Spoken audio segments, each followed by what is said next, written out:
Of course, I told you, in addition to the Modify gear set and the Ultra piston, we also have the Madbull Blue hot rubber, which is what I put in all my guns. There's no exceptions. If I can get this hot rubber to fit inside the hop unit, then we're going to go ahead and put this in. What it does, it's just a softer rubber, so it can pick a heavier BB and give us that little bit more range and a bit more consistency. So Frenchie's going to show you the best way to put the hot rubber in and exactly how to do that on this type of hop unit. So Frenchie, you take it. Essential tools. Just remember, kids. Don't put hammers anywhere near your guns. We're kidding, right? Well, you've seen me take the thing apart. We've spared you the disassembly of the beta because it is a little bit of a pain. Normally, you can just pull an AK barrel out the gun. In this case, you actually have to take the gun to bits to do that. Right. Now this can sometimes go really well, like it's just done. Now, if we're going to be cute, keep the hop unit upside down.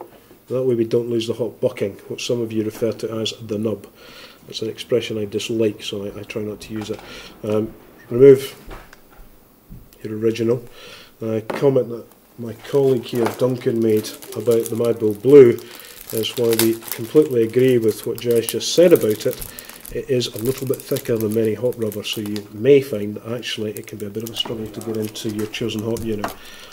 So we will give it a go. Now, those of you that are familiar with barrels, you'll recognise all of this. That's the hole that the bucking actually gets pushed through to put the backspin on. And on the underside of the barrel, nearly every single AG barrel, with no exceptions I can think of actually, you'll see a slot. You may not just see it, there's a slot milled there. And that corresponds, you can give me that, Jai, with, and again, can you get that? You can just see that there's a groove, there's a raised bar on the inside of the rubber, and that's there to make sure that it orientates properly on the barrel. Now, greasy stuff again, just to try and make things a little bit easier. I'm putting very barest amount of silicone, very light on the barrel. Make sure you've got the hot rubber the right way round, and we just offer it up the barrel and slide it on. Simple as that. You can feel pretty much instantly if it's in place, because if you've got that not in the groove, you'll feel there's a raised ridge and it's never going to go in. Again, a bit more silicone on the outside just to make sure that it slides in neatly. More lube. More lube. Jai is currently in hog heaven as a result. I'm not, because I'm covered in the stuff, so just get rid of that. And remembering that that is the underside of the barrel, because we can see the groove there, and we've got the hop unit upside down. What we do is just introduce the hop. Now already I can feel that that's actually quite stiff, and the problem here is that if you push that, you'll actually force the barrel through the end of the hop rubber. Not necessarily going to ruin the hop rubber, but your gun will not work terribly well. So there's no guarantee from unit component to component that this will actually work with your choice of rubber. So what we're going to do is just gently try and ease that in. It's gone in okay. That seems to have gone as far as it's going. Yep. Difficult one to show you here is actually then look down the hop and check that everything is still working. And that actually is looking pretty good, but I will need to clean that to get rid of that lubricant that I put in. Very important, children, when you finish a job, remove the lube, it's only polite. The other thing you will have noticed is that this hot rubber looks to be slightly longer than the one we've removed. Now there's two ways we can deal with this. The one that I'm going to do, yes, I'm going to cut it off, but instead of taking the thing out and shortening the rubber completely, we're actually just going to take a sharp craft knife and we're going to cut that clean so we can get the clip back on. But if you just give me a moment, we're just going to do a quick swab through to make sure that everything is exactly as it was. Right, so standard cleaning rod, bit of J cloth, just absorbent lint-free cloth, and all we're going to do here is just gently, this time from the back, because that's where we know the mess is. Going to go in there, don't need to go far, pull it back. We can see there's a bit of marking on there, there's clearly something in there. Quick check, we're now seeing a beautifully clean barrel, and if we slide the hop back, we can see the hop going into the unit absolutely as it should. Very important at this point that you check with the hop fully on that it is perpendicular, so hop is coming straight down on top of the feed, right? Otherwise your BBs are going to go shooting off left, right and centre and nowhere near where you're going. Right? As I said, we've got a little bit too much rubber, so we're just going to... We'll put that old drawing in, yeah, and we'll show you how it should sit. Exactly. Just take your craft knife, you can work around it. I said, no doubt there are people out there currently screaming as I do this because they have some exceptionally exciting theory about how this should be done, but perfectly honest, all we need to do is get rid of this. The hop unit, the hop rubber rather, is going nowhere. So just losing the bit that we don't need is frankly all we need to do. And just take your time with it, make sure it's a clean cut, because what we need to do is get the clip back in place, because that's what holds the barrel in place. So cut it around, just let it fall over joint. That's absolutely spanky. And nick that there. At this point, it is fairly chewy. Yeah, we'll just get him with a combination of brute force and ignorance. Cut it through and remove it.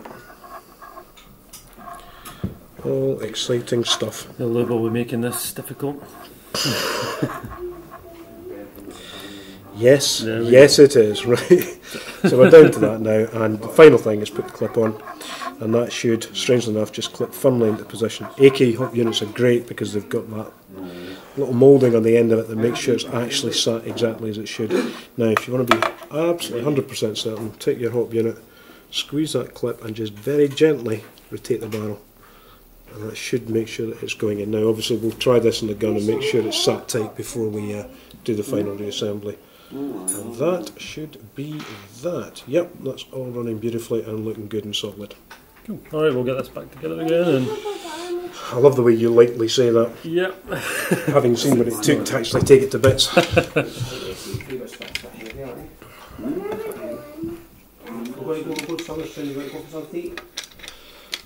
Actually see how well built this beta project safety is. One of these exciting moments where we actually get to use a hammer, because there is a drift pin that goes through that.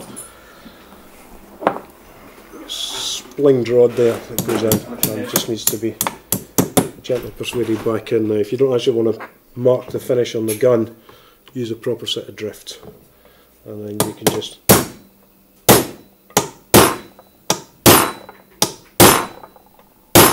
drive that flush. That's that. And the final bit, which is relatively straightforward, there is a small Allen key which in theory you can access through that hole, but in order to get purchase on it I'm actually cheating very slightly and going in at an angle. The truth of the matter is that cross pin is the one that holds it together, and this is really a belt and braces approach. So we'll just make sure that's back in the hole and pretty much solid finger tight. We're not going to try and mechanically drive this through the barrel. That way lies madness. That should let go now, that's fine. And then being an AK, we have to rebuild the sight. Just like the real thing? Aye. Without the joys of having to use the tool to do it, unfortunately.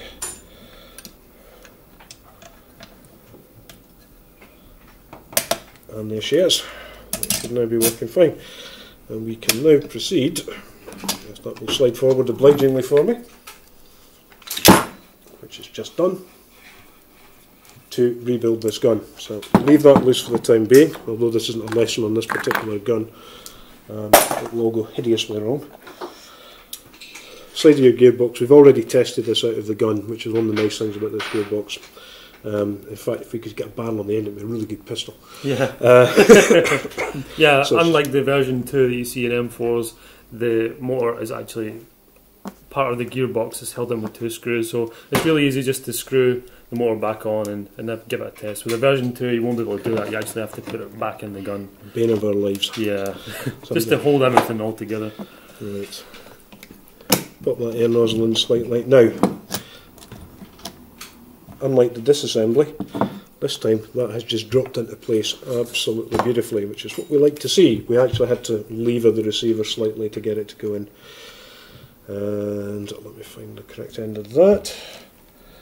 What is your fire selector collet? Fire selector on the AK plays an important part in actually holding the whole thing together. It actually prevents the gearbox going anywhere. Brass bushing that sits in the middle. And then finally that again. The moment I'm going to put this on finger tight, later we will just use a tool to nip that up very slightly. And Do you like the way I just threw the screw away there? I did, yeah. Really spectacular. And I will, of course, now have to find it.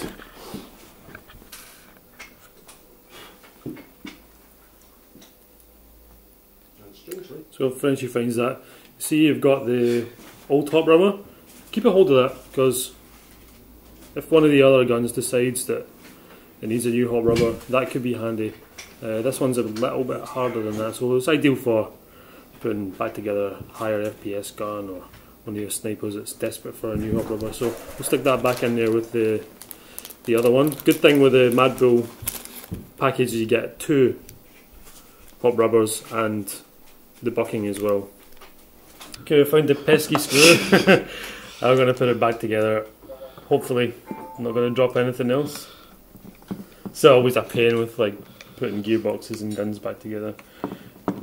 Yeah, we should have probably done this. Careless technicians. Yeah, exactly. Had a nice little neat tub and stuff. And that's safe, so that's good. Alright.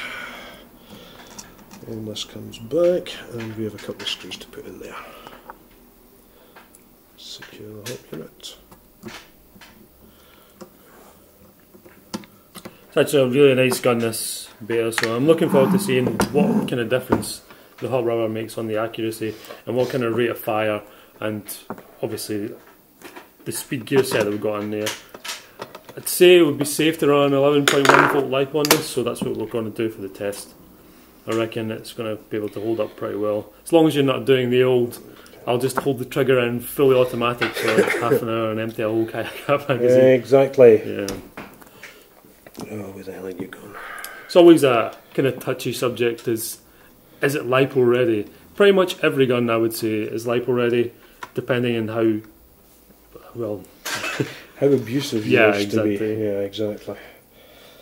There's a lot of guys over here in Scotland, they'll use 11.1 volt LiPos on stock guns, G&Gs, G&Ps, but always keep the trigger time to a minimum. If you're firing in bursts of 3 and 4 rounds, or even in semi-automatic, 11.1 volt LiPos are actually really good for that. What they do is they pour a lot of power very quickly, so you get a really snappy trigger response, you get a great turnover, but again, as Duncan will attest, if you stay camped on that trigger for too long, trust me, you're going to be in the shop with your gun, you're going to be picking up modified stuff to put it back together again. So Duncan will be looking at you and shaking his head and making suggestions about your general intelligence and, you know, really a whole bunch of stuff, and me, I'll be standing behind him nodding.